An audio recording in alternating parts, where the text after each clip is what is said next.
لا يسمعون حسيسها وهم فيما اشتهت أنفسهم خالدون.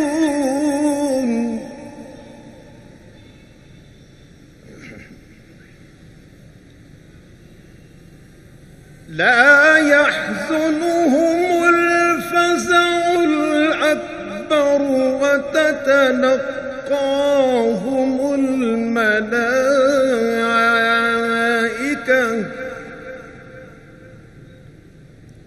هذا يومكم الذي كنتم توعدون.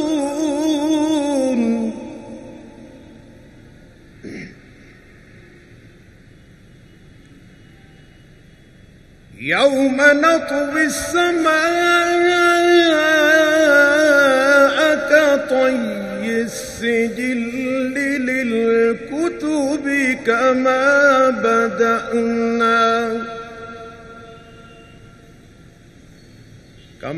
بدأنا أول خلق نعيده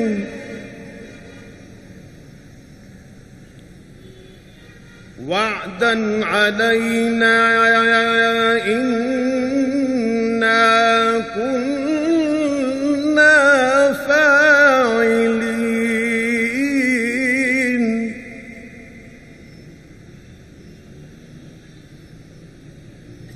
ولقد كتبنا في الزبور من بعد الذكر أن الأرض يرثها عبادي الصالحون.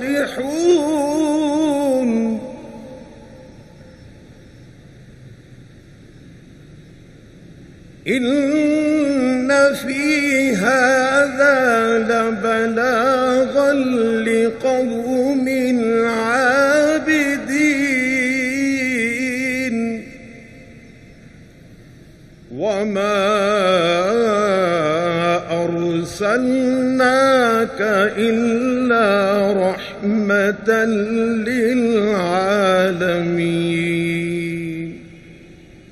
صدق الله العظيم.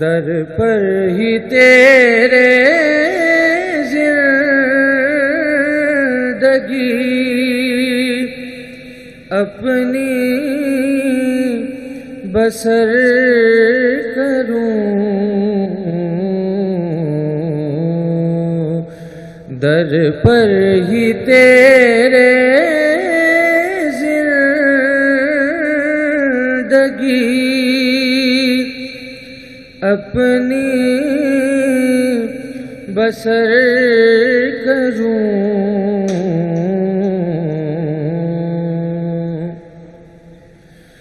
وہاں موت زندگی سے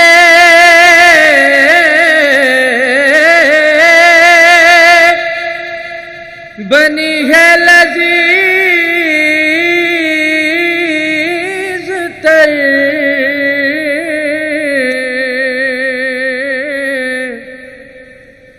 وہاں موت زندگی سے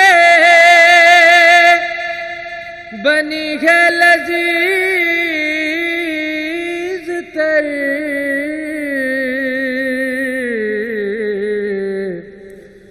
خواہش ہے کاش میں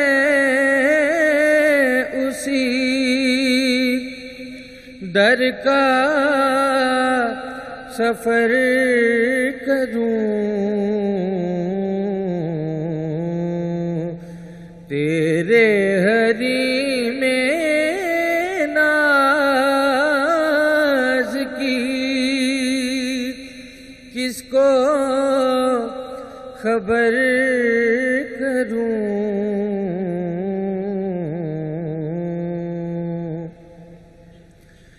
لے جاؤں اپنی روح کو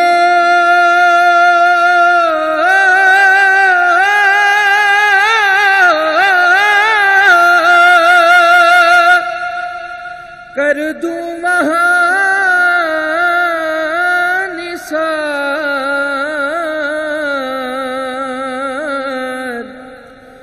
لے جاؤں اپنی روح کو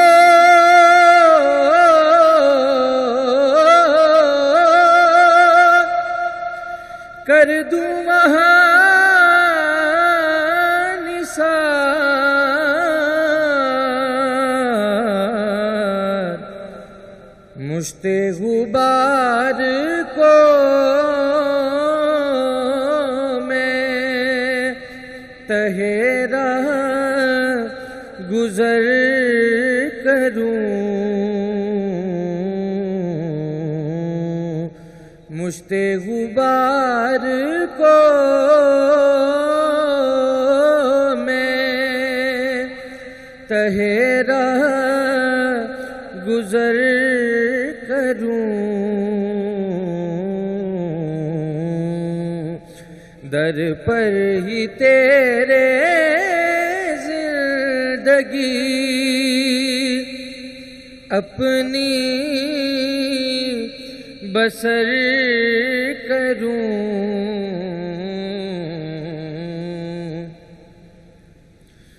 خون جگر ہو جان ہو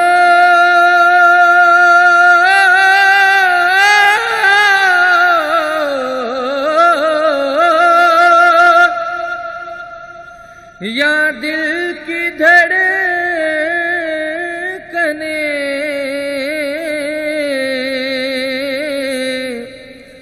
خون جگر ہو جان ہو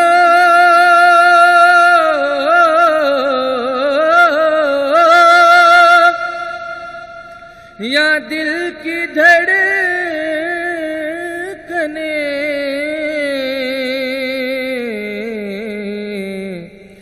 اے جان جان سبھی کو میں تیری نظر کروں،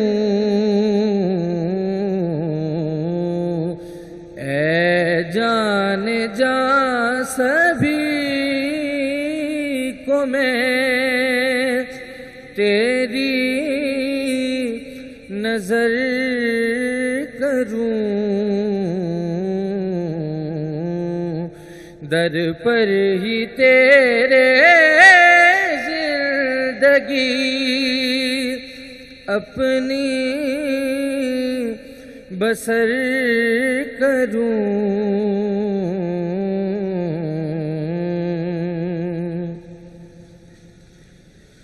چاہوں میں تیرے در پہ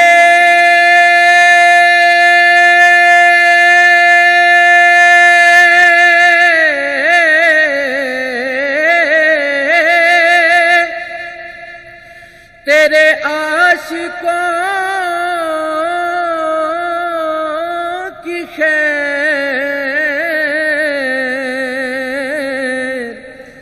چاہوں میں تیرے در پہ تیرے عاشقوں کی خیر، عمر خضر ملے تو یہیں پر بسر کروں، عمر خضر ملے تو یہیں پر بسر کروں، در پر ہی تیرے زندگی اپنی بسر کروں۔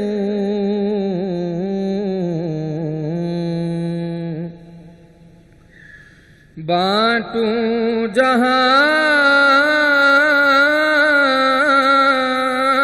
میں عشق غم مصطفیٰ،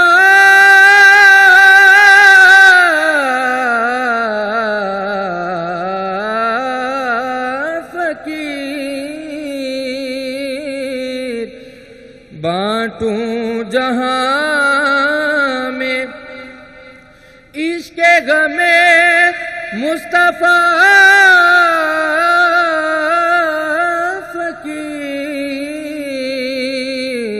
فقیر، مسلم کے روبرو میں صدا تیرا در کروں، مسلم کے روبرو میں صدا تیرا در کروں، تیرے حریم ناز کی کس کو خبر کروں۔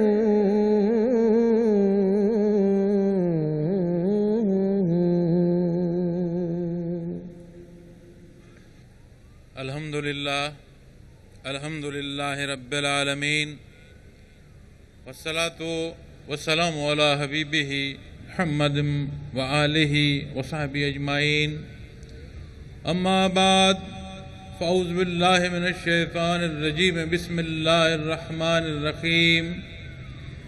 قال اللہ تعالی فی القرآن الکریم والفرقان الحمید، ومن يتول اللہ ورسولہ والذین آمنوا فإن حزب اللہ هم الغالبون۔ وقال اللہ تعالی ان اللہ وملائکتہ یصلون علی النبی یا ایہا الذین آمنوا صلوا علیہ وسلموا تسلیما۔ اللہم صل علی محمد النبی الامی وآلہ وصحبہ وبارک وسلم۔ وقال محمد رسول اللہ صلی اللہ علیہ وسلم ان تفارق الدنیا ولسانک رطبا من ذکر اللہ. اللہم سبحانک لا علم لنا الا ما علمتنا انک انت العلیم الحکیم.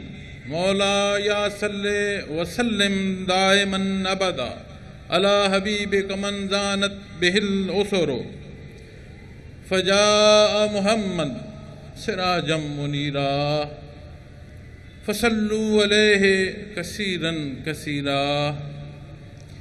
میرے انتہائی قابل احترام صاحب مجازین سلسلہ عالیہ، ذمہ داران، خواتین و حضرات، حاضرین و سامعین، السلام علیکم ورحمۃ اللہ. الحمدللہ، اللہ کریم کا احسان ہے کہ اللہ جل شانہ نے ہم تمام مسلمان بہن بھائیوں کو دین اسلام پر یہاں جمع فرمایا. اس کے حضور دعا گو ہوں کہ اللہ رب العالمین ہمارا یہ خالص اس کی رضا کے لیے جمع ہونا قبول فرمائے. میں اپنا موضوع یا اپنی گفتگو پر آنے سے پہلے قاسم فیوزات حضرت امیر محمد اکرم آوان رحمۃ اللہ تعالیٰ علیہ کے لیے سورہ فاتحہ پڑھ. الحمدللہ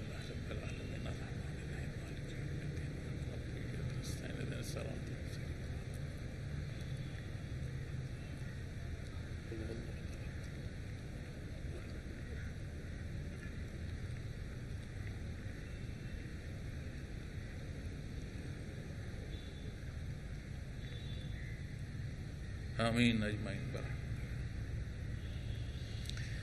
احباب گرامی، آیا کریمہ جو تلاوت کرنے کی سعادت حاصل ہوئی، اس میں اللہ رب العالمین ارشاد فرماتے ہیں کہ اور جو کوئی اللہ کو دوست رکھے اور اس کے پیغمبر کو دنیا، تو اللہ کا گروہ ہی غالب ہے. اور جو حدیث شریف میں نے مختصراً عرض کی، اس میں نبی کریم صلی اللہ علیہ وسلم نے فرمایا کہ دنیا کا اعلیٰ حصہ ایسا ہے یا ایسی کامیابی ہے کہ جب بندہ دائر دنیا سے رخصت ہو تو اس کی زبان اللہ اللہ سے تر ہو. آج ہمارا موضوع بعثت رحمت عالم صلی اللہ علیہ وسلم ہے، اور حضرت رحمت اللہ تعالیٰ علیہ دار دنیا سے آپ نے پردہ فرمایا. آج جو یہاں میں آپ کے پاس حاضر ہوں، میں فاتح خانی سے اٹھ کر آیا ہوں. بے شمار دوست احباب کے ابھی تک مجھے فون پر اور پیغامات موصول ہو رہے ہیں، لیکن اس لیے حاضر ہوا ہوں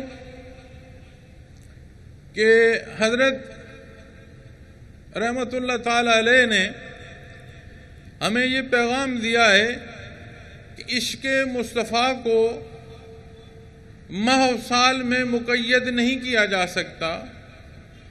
اس کا وہ پہلو جو اظہار کا ہے، حقیقت تب پائے گا جب اقرار کی ان حدوں کو پہنچے کہ یہ حصے محبت کے کردار سے آیا ہوں.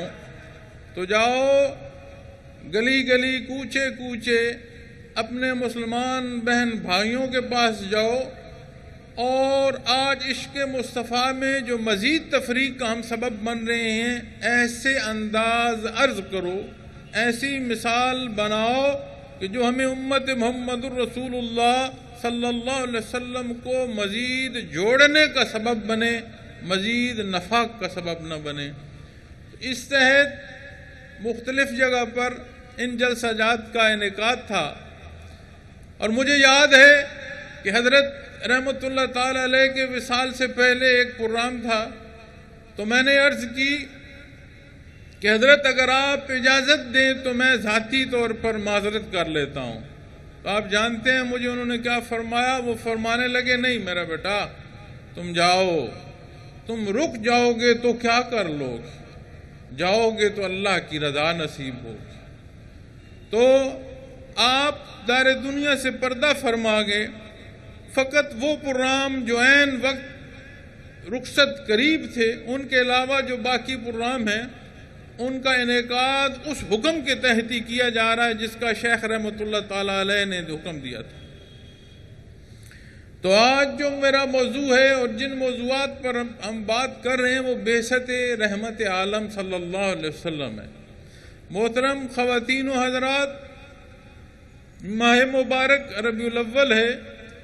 ملک کے طول و عرض میں بلکہ دنیا کے ہر اس حصے میں جہاں مسلمان بستے ہیں، اس ماہ مبارک میں نبی کریم صلی اللہ علیہ وسلم سے اپنے اپنے انداز سے اظہار محبت کرتے ہیں، اور جب ذات آپ صلی اللہ علیہ وسلم کی آتی ہے تو قرآن کریم جب یہ ارشاد فرماتا ہے کہ وَمَا أَرْسَلْنَاكَ إِلَّا رَحْمَةً لِلْعَالَمِينَ، اس میں فقط بندے مومن شامل نہیں ہے، یہ اللہ رب العالمین کا کرم اور احسان ہے۔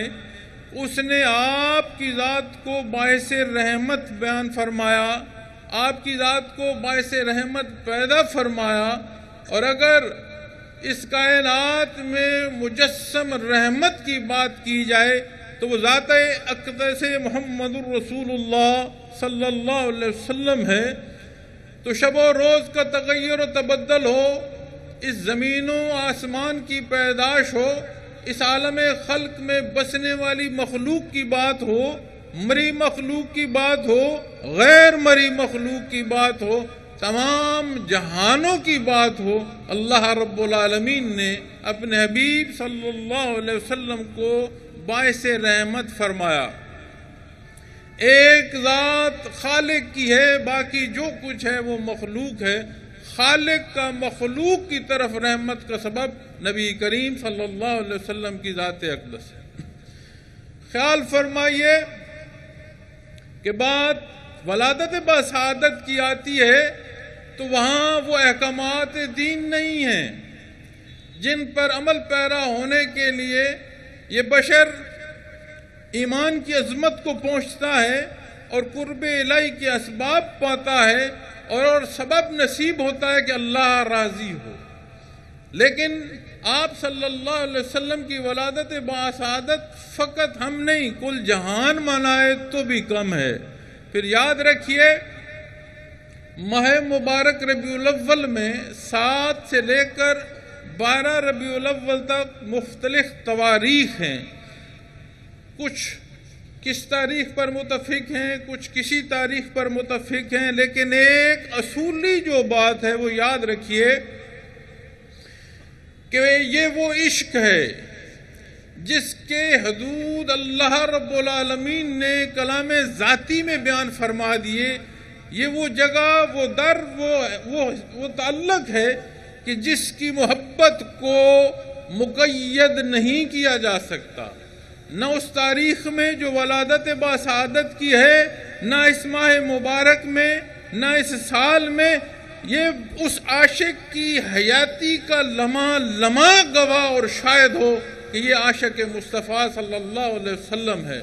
اور یاد رکھیے کبھی کوئی بات، کبھی کوئی موقف، کبھی کوئی ایسا حصہ جس کا ہم اعلان کر رہے ہوں، اس کے ساتھ ہمیشہ شہادت کی ضرورت ہوتی ہے، اور جب شہادت کی بات آئے گی تو پھر موضوع چھڑے گا بعثت محمد الرسول اللہ صلی اللہ علیہ وسلم کا۔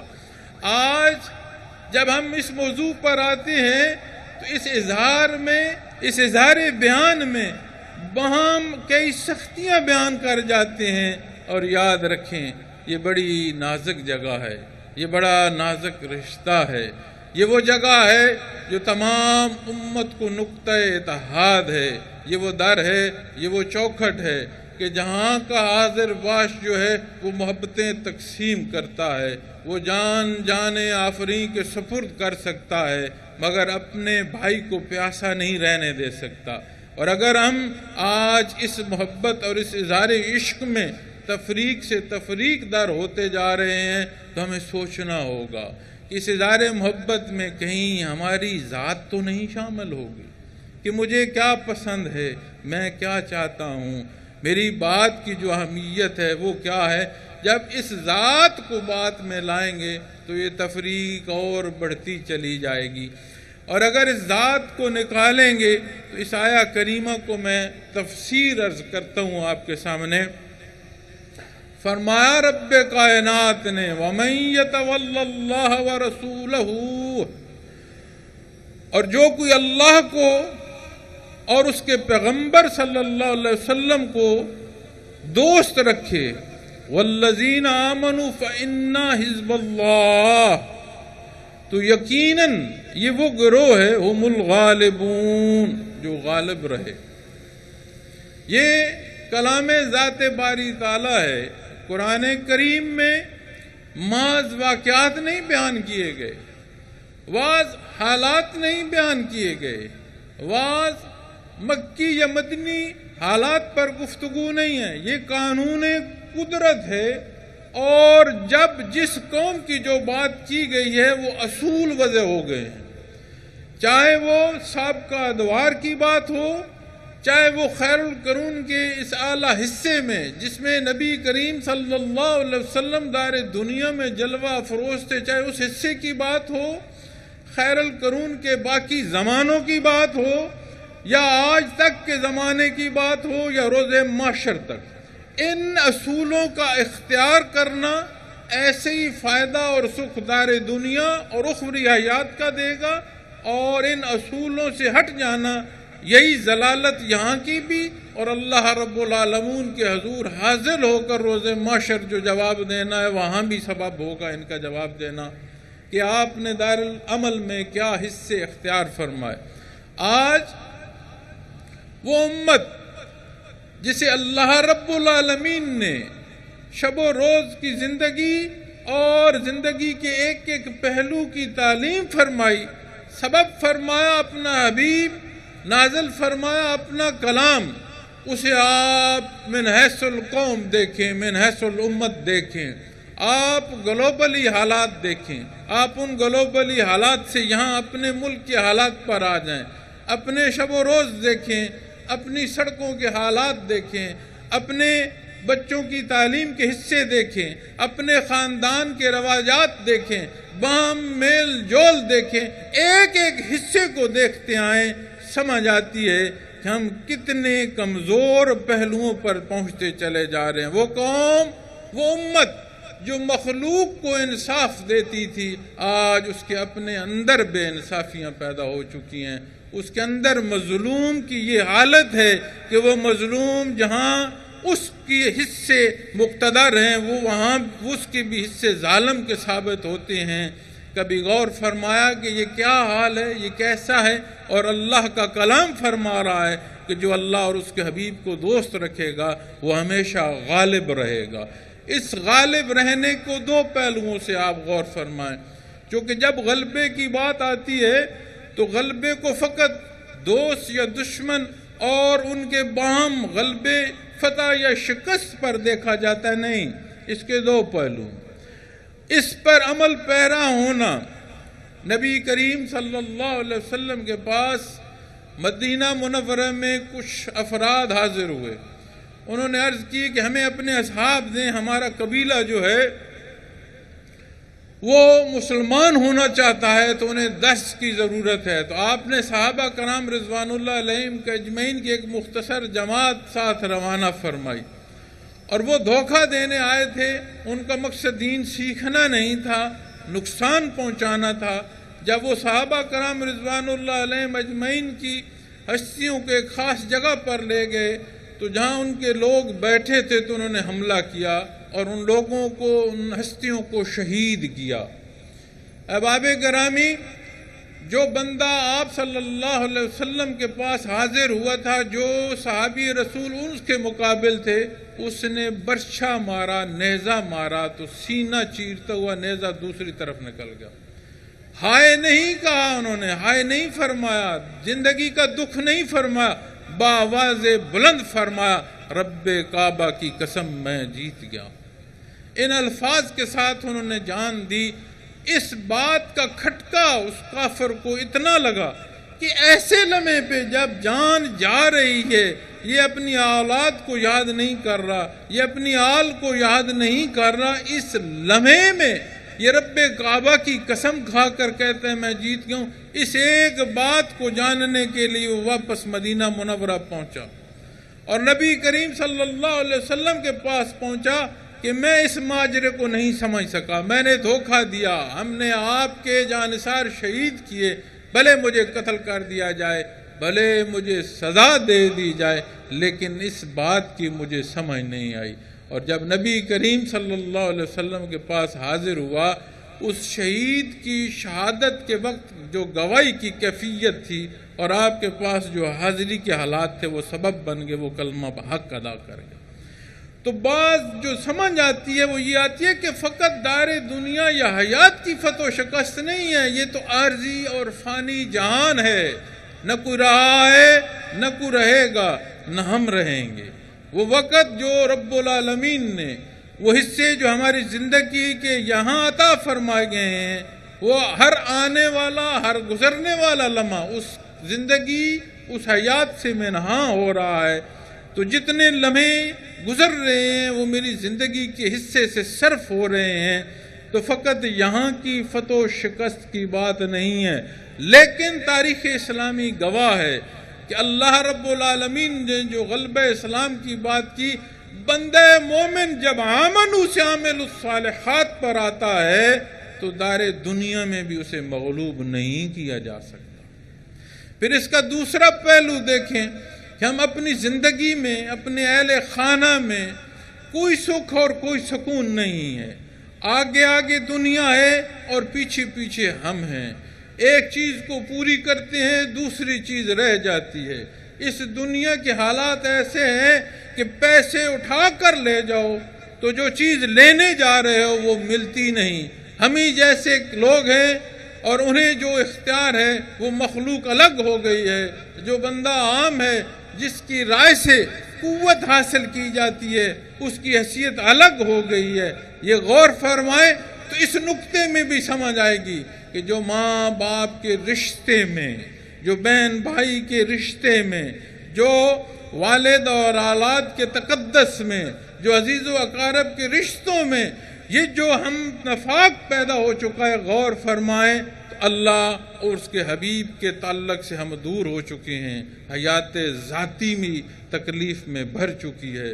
بظاہر لوگ دیکھتے ہیں کہ بڑا جاہ و جلال ہے، بڑی مال و دولت ہے، بڑی عیش و عشرت ہے۔ میں نے دیکھا ایسے لوگوں کو بھی، جب ان سے بات کی جائے تو آپ یقین مانیں وہ اتنے اتنے موٹے آنسوؤں سے روتے ہیں۔ ہم سمجھتے ہیں کہ اتنا کچھ تو دنیا کا ہے، لیکن دنیا سکون نہیں دیتی، اور کبھی دین اسلام دار العمل میں محنت کرنے سے نہیں روکتا۔ اگر اس بات سے یہ بات سمجھی جائے کہ دنیاوی حیات جو ہے اس میں ارن کرنا، اس میں کھانا، اس میں اچھا پینا، اس میں اچھا اوڑھنا، اس میں عزیز و اقارب کا ہونا، حیات ذاتی کا ہونا منع ہے، منع نہیں ہے، مگر یہ وہ حصے ہیں جن کا یہ خیال اور لحاظ رکھا جائے کہ میرے لیے اللہ نے کون سے حصے پسند فرمائے ہیں، میری زندگی کے کون سے پہلو پسند فرمائے ہیں، میں اپنی زندگی کو اس طرح بسر کروں، تو ایک ایک بات، ایک ایک حصہ جو شب و روز کا ہے وہ عبادت کے درجے میں داخل ہونا شروع ہو جاتا ہے۔ لیکن بات اس ایمان کی مضبوطی کی ہے۔ منگول جب فتح کرتے ہوئے، تخت و تاراج کرتے ہوئے مسلمان ریاستوں کو دربند پہنچے تو جانتے ہیں وہاں کیا حالات ہوئے۔ کوئی بڑی فوجیں مد مقابل نہیں تھی، کوئی ظاہری جاؤ جلال اور لشکر مد مقابل نہیں تھے۔ حضرت خواجہ محمد دربندی رحمۃ اللہ تعالی علیہ ایک بزرگ اور ایک شاگرد شہر پناہ میں خانہ خدا میں رہ گئے، باقی سارا شہر چھوڑ کر چلے گئے لوگ۔ اور وہ حالات جو اس وقت مسلمانوں کے تھے وہ ایسے تھے کہ جو عمل کی بات ہے اسے اختیار نہیں کرنا، جو گفتگو ہے وہ مخاطب کے لیے اعتراض کا سبب ہونا اور اپنی ذات اور اپنے کردار کو چھوڑ دینا۔ جب ان چیزوں کی حال وہ ہوئے تو اللہ نے ان پر منگول مسلط کر دیے بطور سزا، اور جب منگول اپنی قوت اور اپنی تکبر میں پہنچے تو ایک بندے خدا کے جا کر ساتھ ٹکرائے۔ حضرت خواجہ محمد دربندی رحمۃ اللہ تعالیٰ علیہ، ہلاکو خان نے جب پوچھا کہ شہر پناہ میں کون ہے اور کیا حالات ہیں تو اسے بتایا گیا شہر پناہ آپ کی آمد کے خوف سے خالی ہو گیا، لوگ شہر چھوڑ کر چلے گئے۔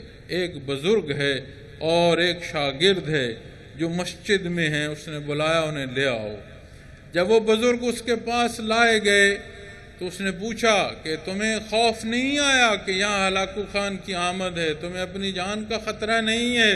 تو انہوں نے فرمایا نہیں، میں نے اپنے خانہ خدا میں زندگی بسر کی، میں وہیں رہا، خوف تیرا نہیں، خوف مالک کل کائنات کا ہے۔ تو اس نے کہا ان زنجیروں میں جکڑے میرے روبرو یہ باتیں تم کرتے ہو، تم جانتے ہو کہ تمہاری حالت اب اس وقت کیا ہے؟ تو انہوں نے اس طرح زنجیروں کو دیکھتے ہوئے فقط اتنا فرمایا اللہ، وہ زنجیریں ٹوٹ کر پاؤں میں گر گئیں۔ وہ یقین، وہ تعلق مع اللہ اور وہ توکل اللہ اس بندے کے سینے میں موجزن تھا۔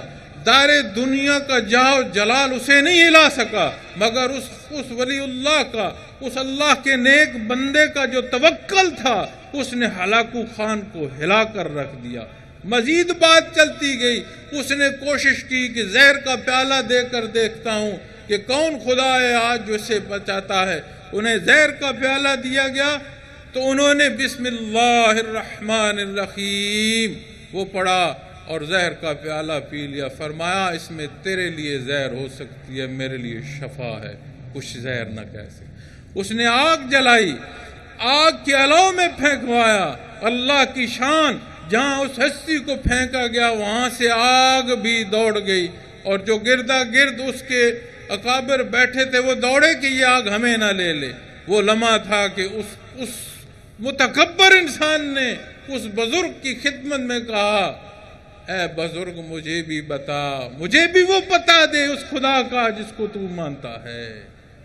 آج ہمارے ایمان ہیں، آج ہمارے تعلق ہیں کہ ہماری سب و روز کی حیات میں ایک ایک بات گراں اور بھاری گزر جاتی ہے، ہمیں معلوم نہیں کہ ہماری زندگی میں کون سا حصہ نبی کریم صلی اللہ علیہ وسلم نے پسند فرمایا اور کون سا حصہ آپ نے ناپسند فرمایا، ہمیں معلوم ہی نہیں کہ سنت خیر الانام کیا ہے، عشق مصطفیٰ کی وہ حقیقت جو ہمارے کردار سے عیاں ہوں ہم جانتے ہی نہیں۔ جب جانتے ہی نہیں ہیں تو اپنے حالات کو ہم دیکھ لیں، اپنی اسلام پر قائم ہوئی ریاست کے حالات کو دیکھ لیں، اپنے جن کے پاس کچھ نہیں ہے ان کے حالات دیکھ لیں، جن کے پاس کچھ ہے ان کے حالات دیکھ لیں، بام تفرقے کو دیکھ لیں، تقسیم سے تقسیم در ہوتے چلے جا رہے ہیں، اپنی ان حصوں کو دیکھ لیں۔ اس وطن عزیز پر جس پر لاکھوں جانیں نچھاور کی گئیں اور اس کی تعمیر میں ہماری ماؤں بہنوں کی عزتیں لگیں، اس کے حالات دیکھ لیں۔ ہم اپنے ہاتھ سے اس کی تعمیر کس طرف اور کیسی کر رہے ہیں؟ کیا اسے تعمیر کہیں گے؟ کیا اسے تقریب کہیں گے؟ اگر بات کرتے ہو اداروں کی تو ادارے کس کے ہیں؟ یہ جو نوجوان ہمارے پولیس کے کھڑے ہیں یہ کہیں باہر سے آئے ہیں کہ حمیمی سے نہیں ہیں؟ بات سیاستدان یا سیاسی جماعت کی کرتے ہو تو وہ کہاں سے آئے ہیں؟ جو قوانین کے نفاذ یا قوانین بناتے ہیں وہ کہاں سے آئے ہیں؟ جن پر نافذ ہوتا ہے، جن کا نقصان ہوتا ہے، جن کا فائدہ ہوتا ہے، وہ مخلوق کہاں سے آتی ہے؟ وہ کہاں کی بستی ہے؟ ہر سوال کے جواب میں آپ کے پاس ایک ہی بات ہوگی کہ یہ ہم ہی ہیں۔ تو جب بات ہم نے ہم ہی کو مخاطب کرنا ہے، ایسے مخاطب کرتے ہیں جیسے آج ہمارے حالات ہیں، ایسے ان لوگوں کی نشانیاں ہوتی ہیں جو عشق مصطفیٰ کی بات کرتے ہوں۔ کیا ہمارے زندگیاں، ہماری موت، ہمارے مدفن یہی نہیں ہے؟ کہا جاتا ہے کہ انسان کو وہاں دفن کیا جاتا ہے جہاں اس کا خمیر ہے۔ ہمارے اجداد دفن ہوتے آئے ہیں اس زمین میں، ہم نے اس زمین میں دفن ہونا ہے، ہماری اولاد نے اس زمین میں دفن ہونا ہے۔ اس زمین کا جو حق ہے وہ ہمارا کردار اسی طرح ادا کرے گا جس طرح ہم ادا کر رہے ہیں۔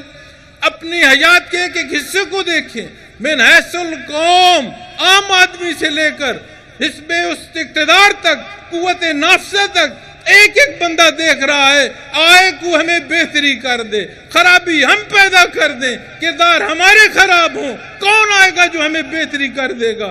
آؤ پلٹ کر دیکھو، اللہ اور اس کے حبیب کی رضا کس حیات میں ہے؟ اس رضا کو نہیں پاؤ گے، اس حیات کے ہوتے ہوئے موت ہے۔ کوئی یہ نہیں کہہ سکتا کہ وہ سکھ کا پل پا سکتا ہے۔ اگر اللہ کے حبیب کا امتی سکھ یہاں نہیں پا سکتا تھا، اس کا حصہ اس کے کردار کا ہے، اور اگر یہاں سکھ نصیب نہیں ہے معزز خواتین و حضرات، تو یہ نشانی ہے کہ ہماری قبروں میں اندھیرے ہوں گے۔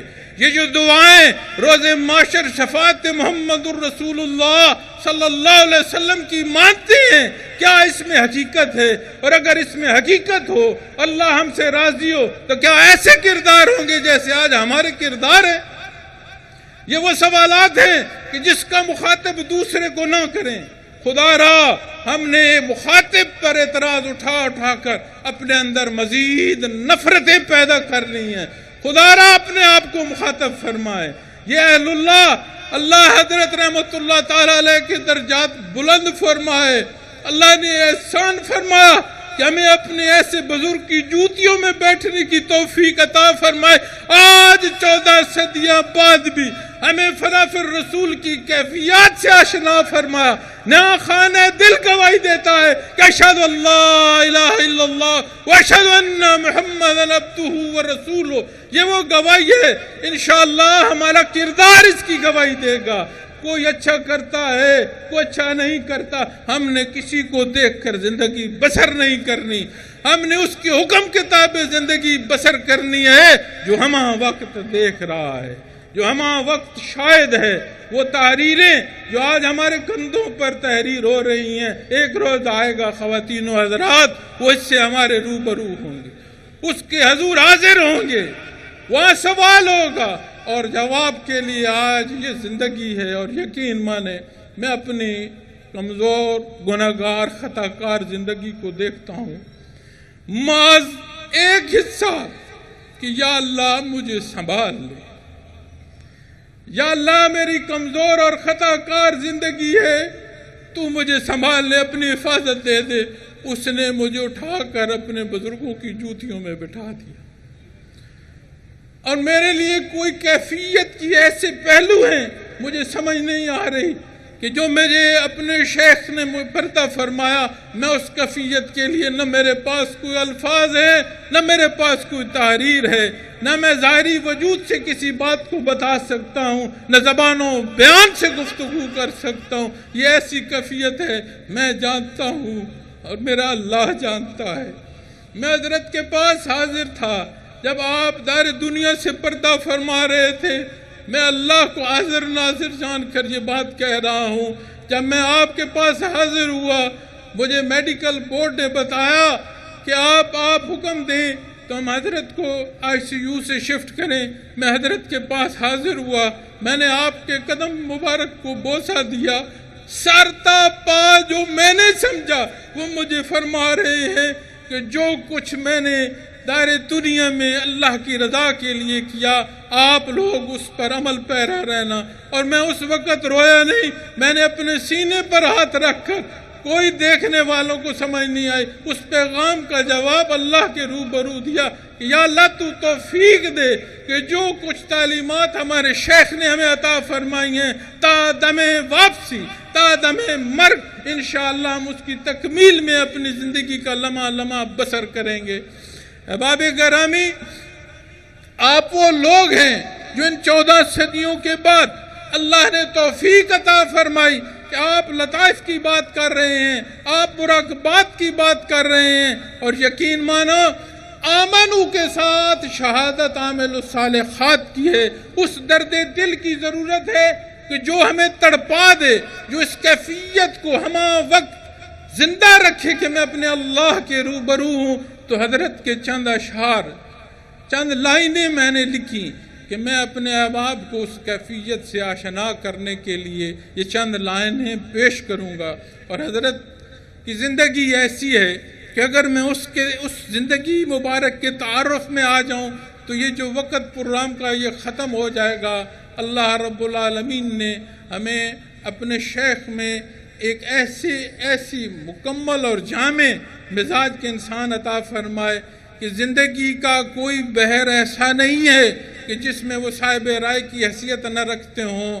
بے شمار پہلو ہیں آپ کی زندگی مبارک کے، میں نے دار دنیا پھر کر دیکھی ہے، یہاں دیکھی ہے، عام آدمیوں میں بیٹھ کر دیکھا ہے، حزب اختلاف حزب اقتدار میں بیٹھ کر دیکھا ہے، ان ممالک جنہیں ترقی پذیر کہتے ہیں ان کو دیکھا، جنہیں ترقی یافتہ کہتے ہیں ان کو دیکھا، ان کے گلی کوچوں سے محلات تک دیکھا۔ آپ یقین مانیں میں نے ایسا فرد نہیں دیکھا جیسے اللہ نے ہمیں اپنا شیخ المکرم عطا فرمایا، میں نے اپنی حیات میں نہیں دیکھا، اور میں سوچتا ہوں کہ میری زندگی کا جو خوبصورت ترین حصہ تھا وہ مکمل ہو گیا، اور مجھے اس بات پر سکھ ہے کہ میں نے اپنی آخری سانس تک دست بستہ ہر حکم کی تعمیل ایسے کی کہ میرے شیخ کو مجھے حکم دینا نہیں پڑا، میں نے شیخ المبارک کے چہرے مبارک کو دیکھ کر سمجھ لیا کہ اب میرے شیخ کی کیا رضا ہے، وہ کیا چاہتے ہیں، وہ کس طرح میرے عمل کو دیکھنا چاہتے ہیں۔ میں نے پوری کوشش کی، اللہ میری غلطیاں کوتاہیاں معاف کرے، لیکن مجھے کوئی یہ دکھ نہیں ہے کہ میں نے کوئی چیز چھوڑ دی، اور یہ بھی اللہ کا احسان ہے کہ شیخ المکرم کی زندگی میں کوئی لفظ کاش نہیں ہے، ایسی مکمل زندگی اللہ نے دنیا کی بھی عطا فرمائی، دین کی بھی عطا فرمائی، علوم ظاہر کی بھی عطا فرمائی، علوم باطن کی بھی عطا فرمائی، کہ کوئی چیز ایسی نہیں کہی جا سکتی کہ کاش یہ رہ گیا یا یہ ہو جاتا۔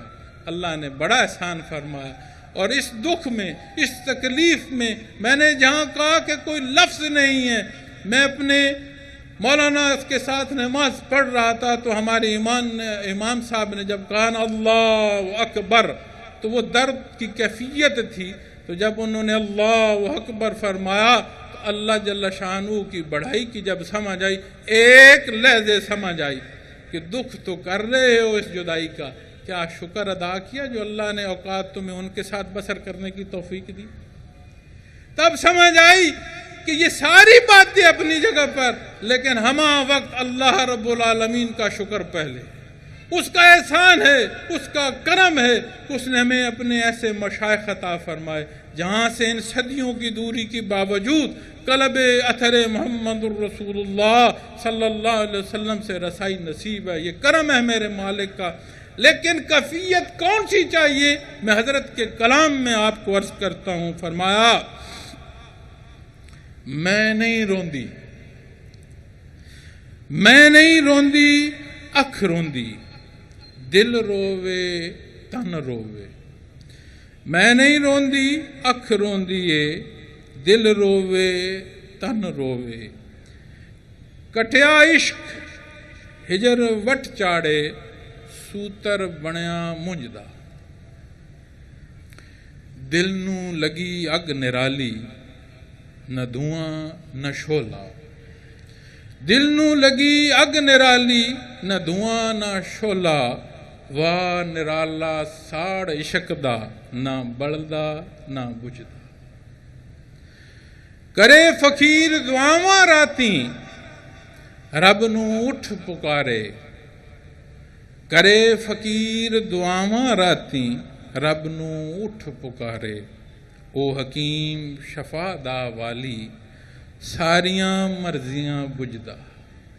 یہ وہ کیفیت ہے، وہ درد دل ہے جو در حبیب سے نصیب ہوتا ہے۔ اس کے لیے اپنے اندر نیت کا پیدا کرنا، طلب کا پیدا کرنا یہ ضروری ہے۔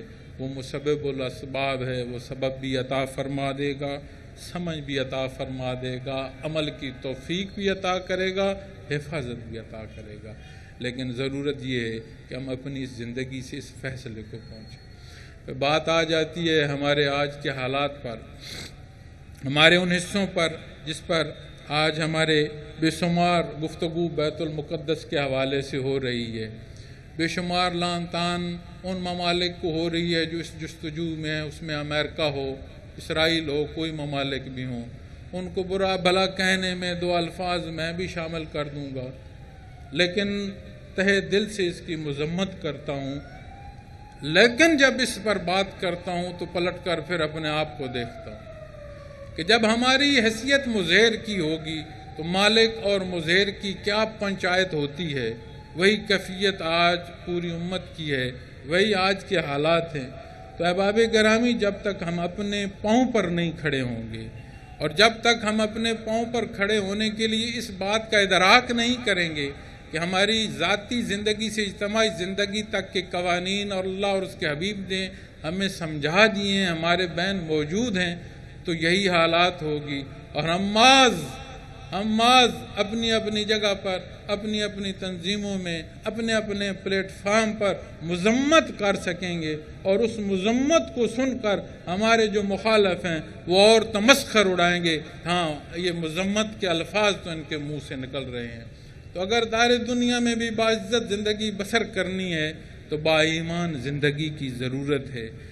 اور دکھ کی بات ہے کہ جس ملک کو اللہ اور اس کے حبیب کے نام پر لیا گیا، وہاں نبی کریم صلی اللہ علیہ وسلم کی ذات اقدس کے حوالے سے گفتگو ہوتی ہے اور اس پر جھگڑے ہوتے ہیں، اور وہاں ختم نبوت کے حوالے سے ایسی گفتگو ہوتی ہے کہ حزب اختلاف کیا بول رہا ہے، حزب اقتدار کیا بول رہا ہے، ہماری جماعتیں کیا بول رہی ہیں، ہمارا عام انسان کیا بول رہا ہے۔ اللہ رب العالمین ہمارے حال پر رحم فرمائے۔ کتنے نازک موضوعات ہیں، اللہ ہمیں ہدایت دے۔ اور بے شمار پہلو ہیں جن میں ہم خرابیاں پیدا کر رہے ہیں۔ کچھ حدود و قیود ایسی کا تو خیال کرو کہ وہ لفظ جو ہمارے منہ سے ادا ہو گئے وہ ایسے ایسے الفاظ ہیں جو بڑے بڑے کفار نے کہے ہیں، جو بڑے بڑے بدبختوں نے ادا کیے ہیں، اور آج شیطان ہمیں وہ ہمارے منہ سے الفاظ نکال کر کیا ہنستا نہ ہوگا؟ اس پر بھی اسی طرح کی سزا مرتب ہو جو ابو جہل پر ہوئی، جو ابو لہب پر ہوئی، جو فرعون پر ہوئی۔ ہمارے الفاظ ادا کرنے سے پہلے کم از کم یہ تو سوچیں کہ ہم دربار رسالت پر بات کر رہے ہیں۔ آج ہماری حکومتیں چلی جائیں گی، کیا یہ حکومتیں سدا ہمارے پاس رہیں گی؟ آج جماعت کے سربراہ کی حیثیت سے بیٹھا ہوں، کیا یہ سربراہ کی حیثیت ہمیشہ رہے گی؟ آپ کے دلوں میں میری محبت ہے، یہ میری پیدا کردہ ہے، یہ محبت قائم رہے، کیا اسے میں قائم رکھ سکتا ہوں؟ کیا آپ میں ہم اسی طرح بیٹھے رہیں گے؟ نہیں، ہر بات کے جواب میں اللہ رب العالمین کی ذات آتی ہے، اور اللہ رب العالمین کی ذات کنت کنزا مخفیا، وہ خزانہ تھا جسے کوئی نہیں جان سکتا تھا، اس نے کرم فرمایا، اپنا حبیب مبعوث فرمایا، ایک ایک حصے ہمیں تعلیم فرمائے، آپ نے اپنی حیات مبارکہ صرف فرمائی، ہمارے لیے نمونہ فرمایا، اجماع آج تک قائم ہے۔ اور یاد رکھیے روز محشر تک یہ حق موجود رہے گا، لا تقوم الساعة حتى لا يقال في الارض اللہ اللہ، او کما قال محمد رسول اللہ صلی اللہ علیہ وسلم۔ جس روز یہ حق نہیں ہوگا، یہ اللہ اللہ کرنے والے لوگ نہیں ہوں گے، یہ کیفیات قلبی، یہ نور ایمان نہیں ہوگا، اس روز قیامت قائم ہو جائے گی، اس دنیا کی حیات نہیں رہے گی۔ آج جو یہ دنیا قائم ہے، یہ جو ہماری زندگی رواں دواں ہے، اس کا سبب وہ نور نبوت ہے جو قلب اثر محمد الرسول اللہ صلی اللہ علیہ وسلم سے آ رہا ہے اور مخلوق کو پہنچا رہا ہے۔ ہم اپنے ملک کے حوالے سے بات کریں تو آپ خیال رکھیں، آبادیاں تعمیرات سے نہیں ہوتی، پہاڑوں یا دریاؤں یا مکانوں سے نہیں ہوتی، معاشرے تشکیل کرنے کے لیے افراد ہوتے ہیں، اور افراد بنا تعمیرات ہوں وہ آبادیاں نہیں کہلاتی، وہ کنڈرات کہلاتے ہیں۔ تو آبادیوں کی جب بات آتی ہے تو 5 نظام، سیاست کا، تعلیم کا، معیشت کا، صحت کا اور عدل کا، یہ 5 نظام ہیں جن پر کسی بھی کامیاب معاشرے کا انحصار ہوتا ہے۔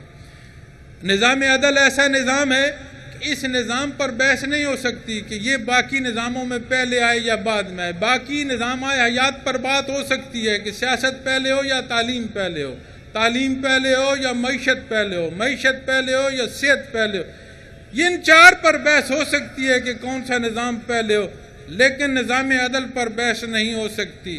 میں نہیں سمجھتا کہ ہم جتنیاں قربانیاں دے لیں، جتنیاں خرابیاں اور خرافات پیدا ہوتی ہیں، جتنیاں دہشت گردیاں ہوتی ہیں، جتنے ظلم اور زیادتیاں ہوتی ہیں، ہمارے کتنے لوگ شہید ہو چکے، ہمارے کتنے اداروں کے لوگ شہید ہو چکے، ہمارے یہ جو نافذ کرنے والے ادارے آج ہماری حفاظت پر کھڑے، ان کے کتنے لوگ شہید ہو چکے ہیں، عام آدمی، میرا آپ کے بہن بھائی کتنے شہید ہو چکے ہیں۔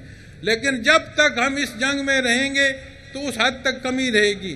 جب ہم بیٹھیں گے یہ سارا نظام پلٹنا شروع ہو جائے گا. حل کیا ہے؟ انصاف، عدل، اور عدل ایسا جو ماں و شماع کو ایک لائن میں کھڑا کر دے. ایسا نہیں کہ عام آدمی کے لیے عدل الگ ہو، عام آدمی کے لیے تو سڑک پر رش ہو اور جس کے پاس قوت نافذ ہے اس کے لیے سڑک ہی خالی کر دی جائے.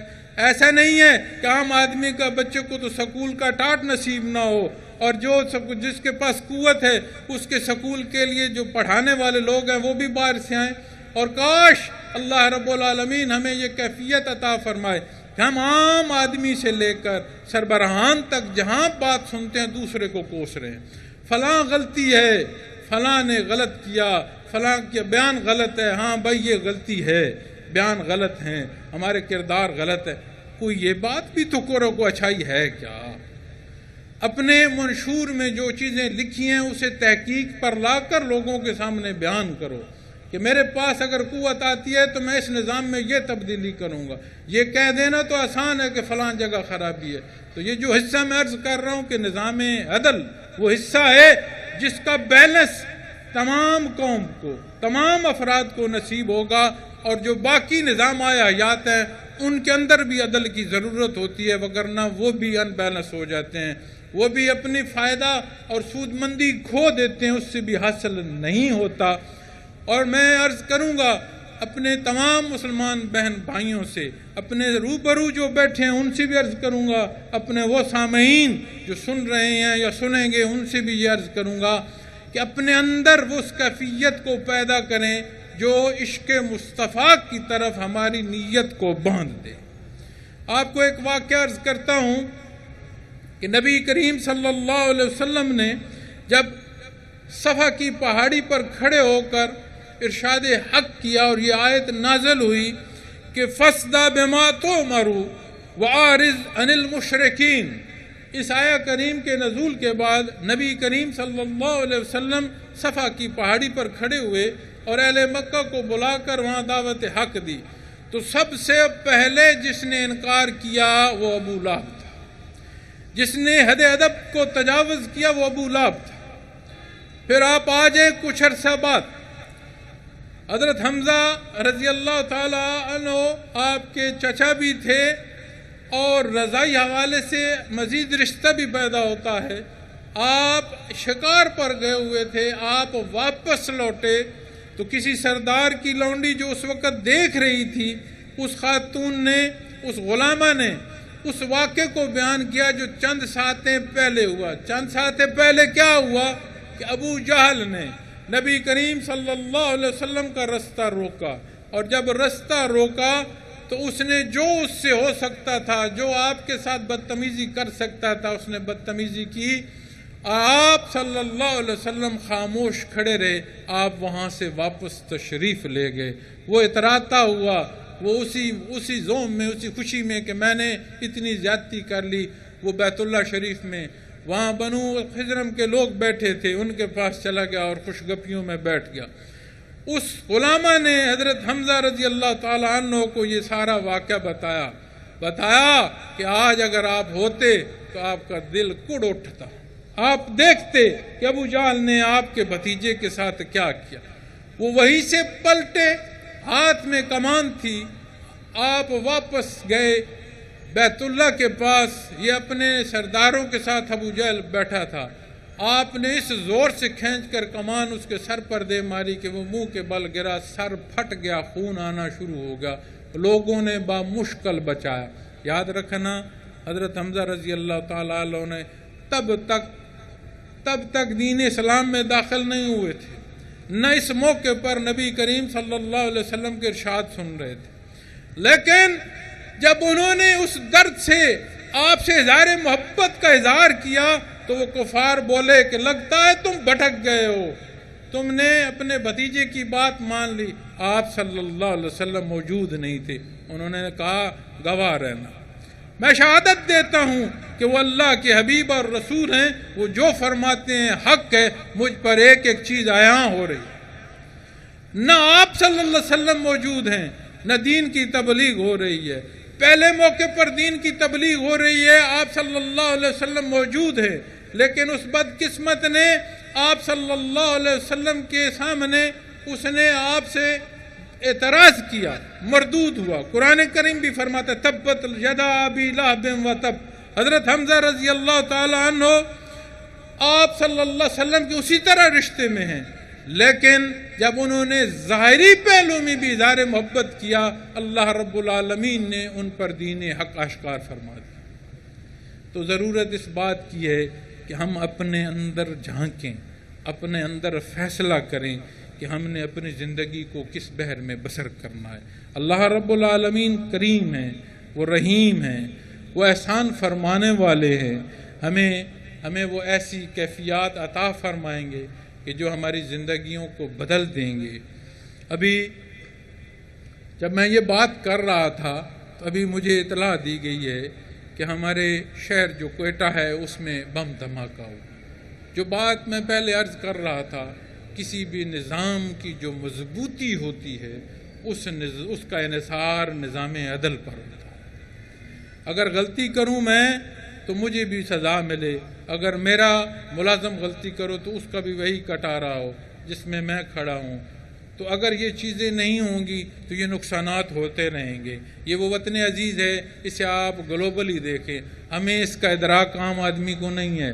ہمارے جو مخالف ہیں انہیں اس بات کا خوب ادراک ہے کہ یہ وہ قوم اور وہ خطہ زمین ہے، ایک لحظے کو انہیں سمجھ آ گئی کہ ہم ہیں کون اور ہم ہیں کہاں، تو انہیں دنیا نہیں روک سکے گی۔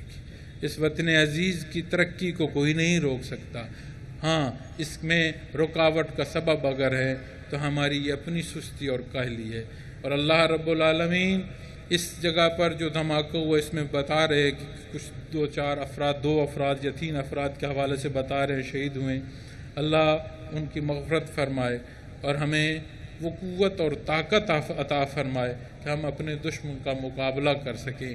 لیکن میں پہلے بھی عرض کر رہا ہوں کہ ہوا چلے تو ہوا کو نہیں روکتے، ہوا کو نہیں روکا جا سکتا۔ اگر تحفظ دینا ہے تو اپنے چراغ کو تحفظ دینا ہے۔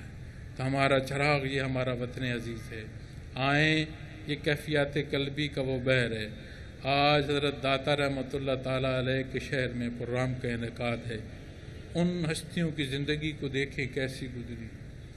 آج جب بات آتی ہے کیفیات محمد رسول اللہ صلی اللہ علیہ وسلم کی تو ہم وہاں جاتے ہیں دنیا لینے، دولت لینے، عزت لینے، اولاد لینے، بیماریاں دور کرانے، اور وہاں سے ہمیں جو جواب مل رہا ہوتا ہے وہ دولت کی فراوانی کا مل رہا ہوتا ہے، ہمیں اولاد کے جواب مل رہے ہوتے ہیں، دنیا کی عزت کے جواب مل رہے ہوتے ہیں۔ میں ایک خواتین و حضرات آپ سے سوال کرتا ہوں، الحمدللہ ہم مسلمان ہیں، کمزور سے ہی دعویٰ ایمان ہے۔ مجھے ایک بات کا خواتین و حضرات آپ جواب دیں، جس جگہ سے وہ تعلق جو ہم جیسے خطا کار کے دل کو قلب اثر محمد الرسول اللہ صلی اللہ علیہ وسلم سے جوڑ دے، اس جگہ پر یہ دار دنیا کی جو ضروریات ہیں ان کی کیا حیثیت ہے؟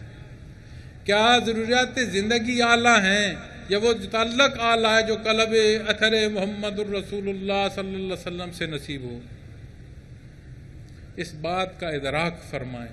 اللہ ہمیں بھی توفیق عطا فرمائے کہ ہم حق بیان کریں، لوگوں تک حق پہنچائیں۔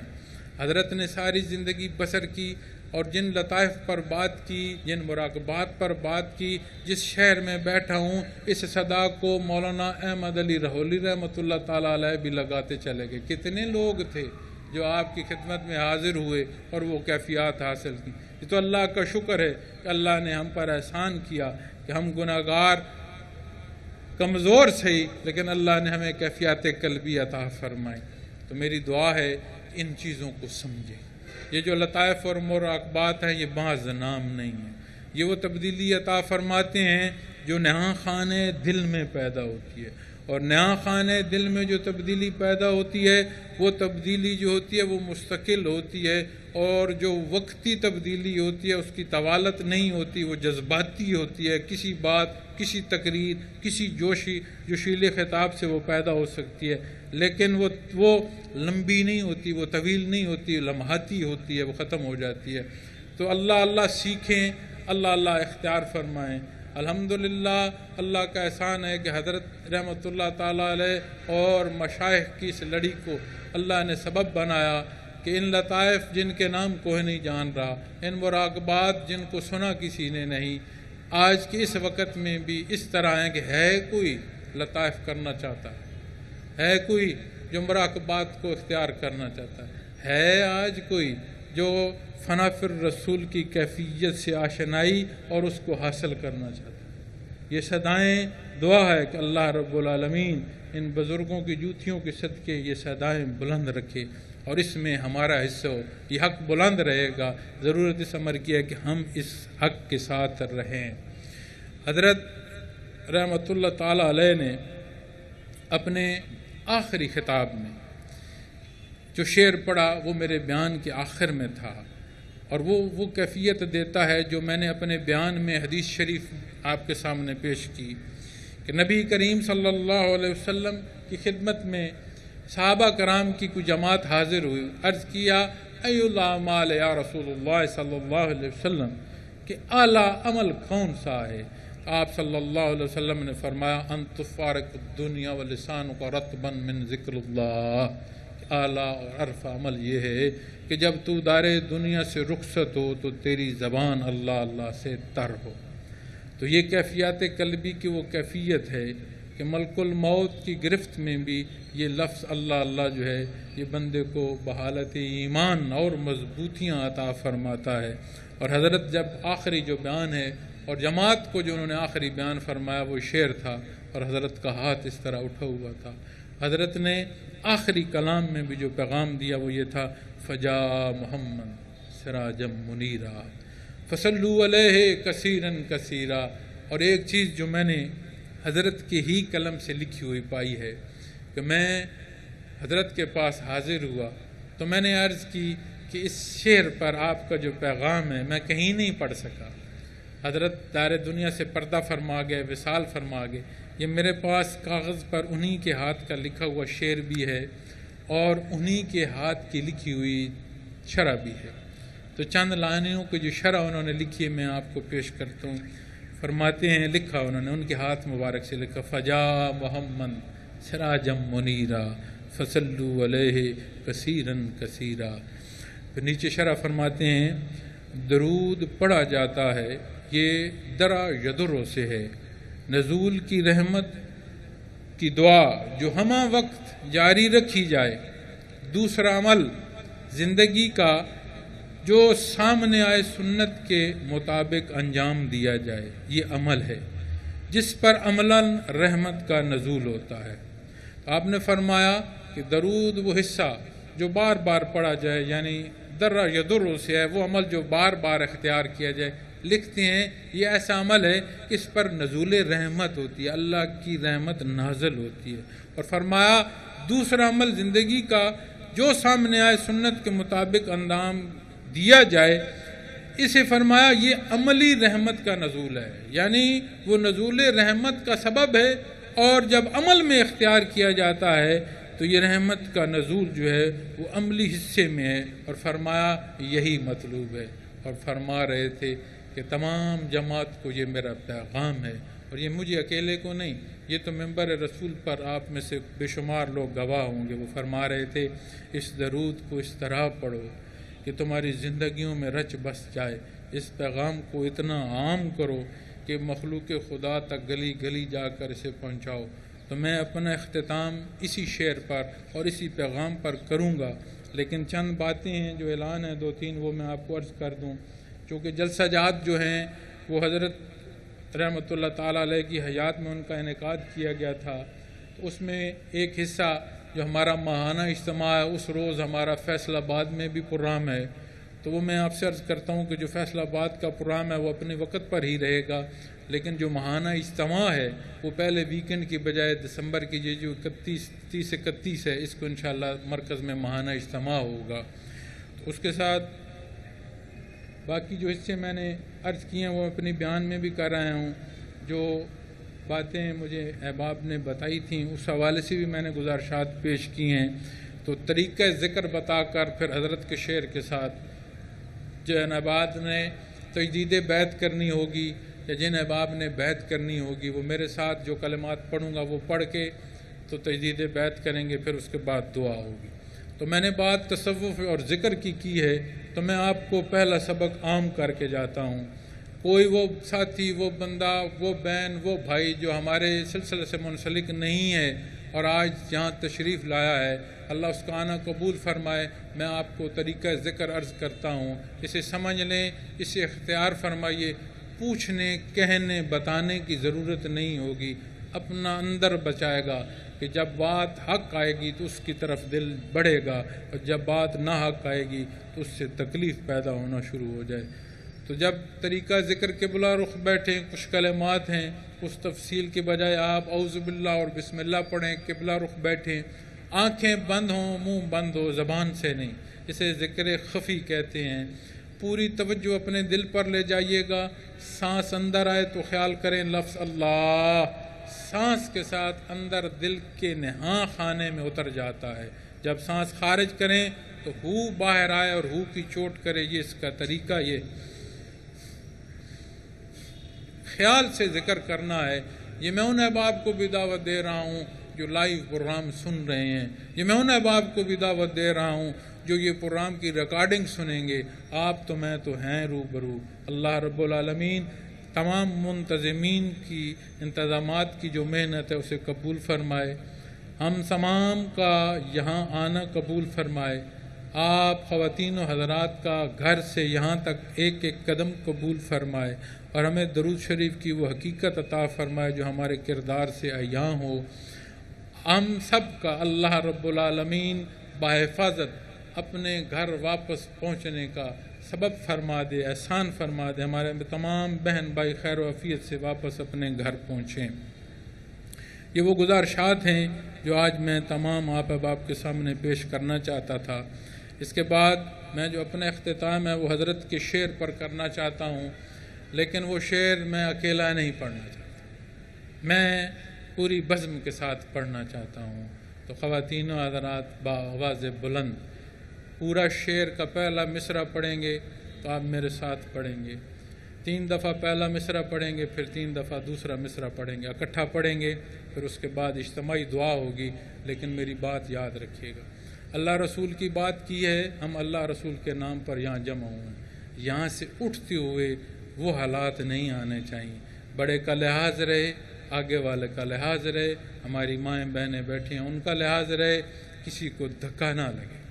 ہم نے ابتدا لوگوں کو کہنے سے نہیں، اپنے آج کے اختیار کرنے سے کرنی ہے کہ جو انداز اللہ کا پسندیدہ ہے، جس کی رہنمائی نبی کریم صلی اللہ علیہ وسلم نے فرمائی ہے، اس کا مظاہرہ اس جلسے کے اختتام سے ہی شروع ہو، اور انشاءاللہ ایسا ہوگا۔ انشاءاللہ ہم لحاظ سے اپنے بہن بھائیوں کو اٹھنے دیں گے، دوسرے کو جگہ دیں گے، دوسرے کو رستہ دیں گے۔ یہ مثال ہوگی کہ ہاں اللہ اور اس کے حبیب کو چاہنے والوں کی زندگی اس طرح ہوتی ہے۔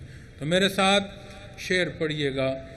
فجا محمد سراجم منیرا، فجا محمد سراجم منیرا، فجا محمد سراجم منیرا، فصلوا علیہ کثیرن کثیرا، فصلوا علیہ کثیرن کثیرا، اور بلند آواز سے آخری مصرع پڑھیں گے، فصلوا علیہ کثیرن کثیرا۔ جزاکم اللہ۔ جن احباب نے میرے ساتھ تجدید بیعت کرنی ہے وہ اپنا سیدھا ہاتھ اٹھائیں، اور جن احباب کوئی دوست نیا بیعت ہونا چاہتا ہے، چونکہ ممکن نہیں ہے فردن فردن، تو ہمارے خواتین و حضرات وہ سیدھا ہاتھ اٹھائیں۔ جو کلمات تسبیحات میں پڑھوں انہیں دل میں اپنے ساتھ پڑھتے آئیے گا، اور اس کے بعد جب نسبت عطا کروں تو اسے قبول فرمائیے گا، پھر ایک ہی وقت میں اجتماعی دعا ہو جائے گی۔ سبحان اللہ والحمد للہ ولا الہ الا اللہ واللہ اکبر ولا حول ولا قوة الا باللہ العلی العظیم، استغفر اللہ ربی من کل ذنب واتوب علیہ، اشہد ان لا الہ الا اللہ اشہد ان محمدا عبدہ ورسولہ، اللہم صلی علی محمد وعلى آل محمد ما صليت على إبراهيم وعلى آل إبراهيم إنك حميد مجيد، اللهم بارك على محمد وعلى آل محمد ما باركت على إبراهيم وعلى آل إبراهيم إنك حميد مجيد۔ میں نے آپ تمام احباب کو جو بیعت کرنا چاہتے ہیں ان کو سلسلہ عالیہ میں بیعت کیا اور اس کی نسبت آپ کو عطا کی۔ آمین۔ الحمدللہ رب العالمین والصلاة والسلام علی حبیبہ محمد وآلہ وصحبہ اجمعین۔ ربنا لا تزغ قلوبنا بعد إذ هديتنا وهب لنا من لدنك رحمة إنك أنت الوهاب۔ یا رب العالمین، ہم کمزور، خطا کار، گناہ گار، ہمارے حال پر رحم فرما دو، ہماری غلطیاں گناہ معاف فرما دو۔ یا اللہ، ہم صدق کے دل سے یہاں سامع کی حیثیت سے، یہاں مخاطب کی حیثیت سے اس جلسہ گاہ میں حاضر ہیں۔ یا اللہ، یہ حاضری قبول فرما دے، اس کی غلطیاں، اس کی کوتاہیاں معاف فرما دے۔ یا اللہ، تو غفور الرحیم ہے، ہم جو بیمار ہیں ہمیں شفا کاملہ عطا فرما دے۔ ہمارے جن گھروں میں جھگڑے ہیں انہیں امن عطا فرما دے، ہمارے جن گھروں میں تنگیاں ہیں انہیں فراوانی عطا فرما دے۔ یا اللہ، تو غفور الرحیم ہے، ہمارے حال پر رحم فرما۔ ہمارے بڑے پیارے جو دار دنیا سے گزر چکے ہیں ان کی غلطیاں اور گناہ معاف فرما دے۔ یا اللہ، انہیں بخش دے۔ یا اللہ، یہ دار دنیا مشکل ہے، اسے سہل فرما۔ یا اللہ، یہ وطن عزیز تیرے نام پر لیا، تیرے چاہنے والوں نے قربانیاں دی، ان کی قربانیاں قبول فرما۔ یا اللہ، ہمارے اس ملک پر انصاف قائم فرما، ہمیں اعلیٰ اور بہتر عمل کرنے کی توفیق عطا فرما۔ یا اللہ، یہاں ایسا عدل عطا فرما کہ ہر ایک اس عدل کے حساب برابر ہو۔ یا اللہ، تو غفور الرحیم سے رہتے دنیا تک قائم رکھ، اسے اشاعت اسلام کا سبب بنا۔ یا اللہ، تو غفور الرحیم ہے، حالات کے تغیر و تبدل تیرے دست قدرت میں ہیں۔ یا اللہ، ہم نے بڑی مار کھائی ہے، ہم دار دنیا میں بحیثیت امت ذلیل ہو چکے ہیں۔ یا اللہ، ہمیں وہ اپنی محبت اور اپنے حبیب کی وہ محبت عطا فرما جو ہمیں ہمہ وقت دربار رسالت کے در پر رکھے، اور وہ درود عطا فرما جو ہماری زبانیں تر رکھے اور ہمارے کردار شہادتیں دیتے رہیں۔ بار لا تو غفور الرحیم ہے، اس دار دنیا سے ہماری رخصتی آسان فرما۔ یا اللہ، وہ موت کی سختیوں میں آسانیاں فرمانا۔ یا اللہ، ہمیں موت کے ڈر کی بجائے تیرے حضور حاضری کا شوق ہو۔